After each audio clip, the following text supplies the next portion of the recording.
बर्फ पर mister पिकविक, Charles Dickens. 0 मी wheeler और मोटा लड़का अपने संयुक्त प्रयासों से एक स्लाइड काटकर उस पर बहुत ही शानदार तरीके से अभ्यास कर रहे थे।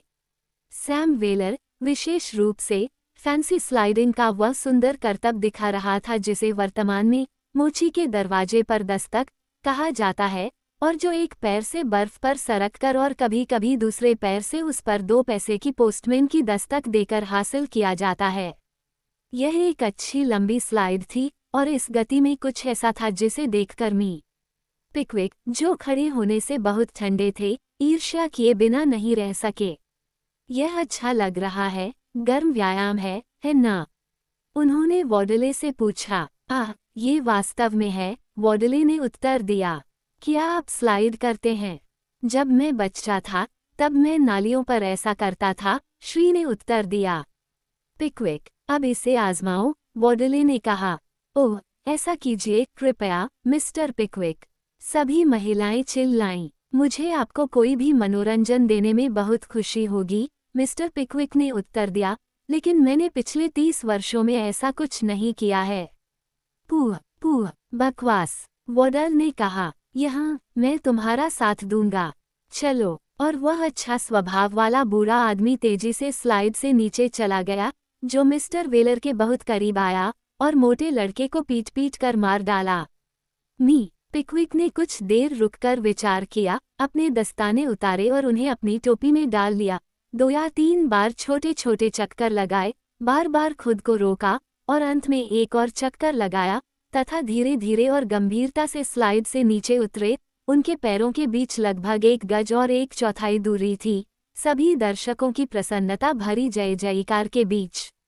बर्तन को बिलिन पर ही रखें, सर, सैम ने कहा, और वॉडल फिर नीचे गया, और फिर मिस्टर पिकविक, और फिर सैम, और फिर मिस्टर विंकल, और फिर मिस्टर बॉब सॉयर, और फिर मोटा लड़का, और फिर मिस्टर स्ट्रोडग्रास एक दूसरे के पीछे पीछे चल रहे थे और एक दूसरे के पीछे इतनी उत्सुकता से दौड़ रहे थे मानो उनके जीवन की सारी भावी संभावनाएं उनके अभियान पर निर्भर थीं।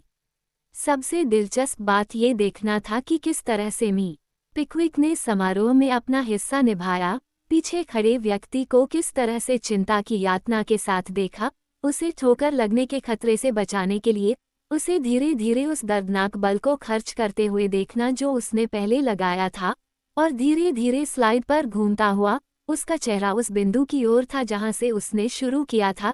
दूरी पूरी करने के बाद उसके चेहरे पर जो चंचल मुस्कान थी और जिस उत्सुकता के साथ वह ऐसा करने के बाद पीछे मुड़ा और अपने पूर्ववर्ती के पीछे भागा, उसकी काली गाइटर बर्फ में सुखद ढंग से फिसल रही थी और उसकी आंखें उसके चश्मे के माध्यम से खुशी और प्रसन्नता से चमक रही थीं।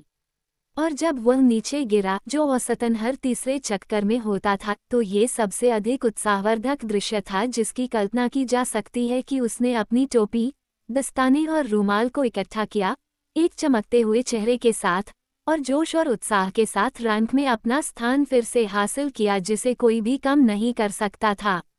खेल अपने चरम पर था, फिसलन सबसे तेज थी, हंसी सबसे तेज थी, तभी एक तेज दरार सुनाई दी।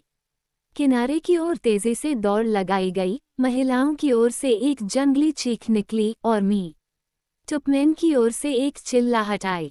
बर्फ का एक बड़ा ढेर गायब हो गया, पानी उसके ऊपर उबलने लगा। मी पिकविक की टोपी, दस्ताने और रूमाल सतह पर तैर रहे थे और यह मी पिकविक का वह सब था जो कोई भी देख सकता था। हर चेहरे पर निराशा और पीड़ा झलक रही थी, नर पीले पड़ गए और मादाएं बेहोश हो गईं। मी स्ट्रोडग्रास और मी विंकल ने एक दूसरे का हाथ पकड़ लिया और उस स्थान को उन्मत्त उत्सुकता से देखने लगे जहां उनका नेता गिरा था, जबकि मी टुपमैन ने तत्काल सहायता प्रदान करने के लिए और साथ ही साथ जो भी व्यक्ति सुनने की सीमा में था उसे आपदा की स्पष्ट जानकारी देने के लिए पूरी ताकत से आग चिल्लाते हुए अपनी पूरी गति से देश भर में भाग गए। ये ठीक वही क्षण था जब वृद्ध वॉडले और सैम व्हीलर सतर्क कदमों से गड्ढे के पास पहुंच रहे थे और मी बेंजामिन एलन मी बॉब सॉयर के साथ जल्दबाजी में परामर्श कर रहे थे। 17 पेशेवर अभ्यास के एक छोटे से सुधार के रूप में कंपनी को आमतौर पर खून बहाना उचित था। ये ठीक उसी क्षण था जब एक चेहरा, सिर और कंधे पानी के नीचे से उभरे और श्री पिकविक की विशेषताओं और चश्मे का खुलासा किया। एक पल के लिए जागते रहो, केवल एक पल के लिए। मिस्टर स्ट्रोडग्रास चिल्लाए। हाँ, करो, मुझे तुमसे विनती करने दो मेरे खातिर, श्री विंकल ने दहाड़ते हुए कहा, गहरे रूप से प्रभावित होकर। ये शपथ अनावश्यक थी। संभावना ये थी कि यदि श्री पिकविक ने किसी और के खातिर खुद को बनाए रखने से इनकार कर दिया था, तो यह उनके दिमाग में आया होगा कि वह खुद के लिए ऐसा कर सकते हैं। क्या तुम्हें वहां तलहटी महसूस हो रही है, बूढ़े साथी? वॉडले ने कहा। हाँ, जरूर, श्री पिकविक ने उत्तर दिया, अपने सिर और चेहरे से पानी निचोड़ते हुए और सांस लेने के लिए हौंफते हुए। मैं अपनी पीठ के बल गिर गया।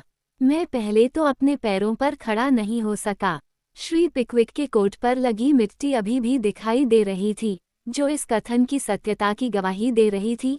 और जब मोटे लड़के को अचानक याद आया कि पानी कहीं भी 5 फीट से ज्यादा गहरा नहीं था, तो दर्शकों का डर और भी कम हो गया। उसे बाहर निकालने के लिए वीरता के चमत्कार दिखाए गए। बहुत ज्यादा छप-छप, दरार और संघर्ष के बाद श्री पिकविक को आखिरकार अपनी अप्रिय स्थिति से बाहर निकाला गया और एक बार फिर सूखी जमीन पर खड़ा किया गया। ओह, उसे सर्दी से मौत हो जाएगी, एमिली ने कहा। प्यारी बूढ़ी औरत, अरेबेला ने कहा। मुझे ये शॉल आपके शरीर पर लपेटने दीजिए, मिस्टर पिकविक। आह, ये सबसे अच्छी बात है जो आप कर सकते हैं, वॉडले ने कहा। और जब आप इसे पहन लें तो जितनी तेजी से आपके पैर चल सकें, घर भाग जाएं और सीधे बिस्तर पर कूद जाएं। तुरंत 1 दर्जन शॉल पेश किए गए। सबसे मोटे 3 या 4 शॉल चुने जाने के बाद मिस्टर पिकविक को लपेटा गया और मिस्टर वेलर के मार्गदर्शन में वे चल पड़े, एक बुजुर्ग सज्जन की अनोखी छवि पेश करते हुए, भीगे हुए, बिना टोपी के, अपनी भुजाओं को बगलों से बांधे, बिना किसी स्पष्ट उद्देश्य के, 6 अच्छे अंग्रेजी मील प्रति घंटे की गति से जमीन पर सरकते हुए।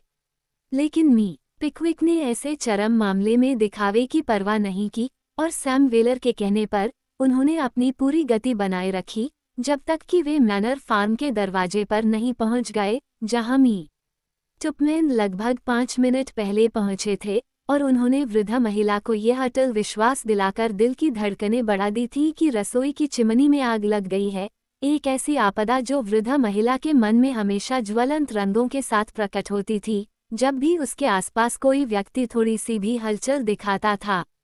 मिस्टर पिकविक ने एक क्षण भी नहीं रुका जब तक कि वह बिस्तर पर आराम से नहीं लेट गए।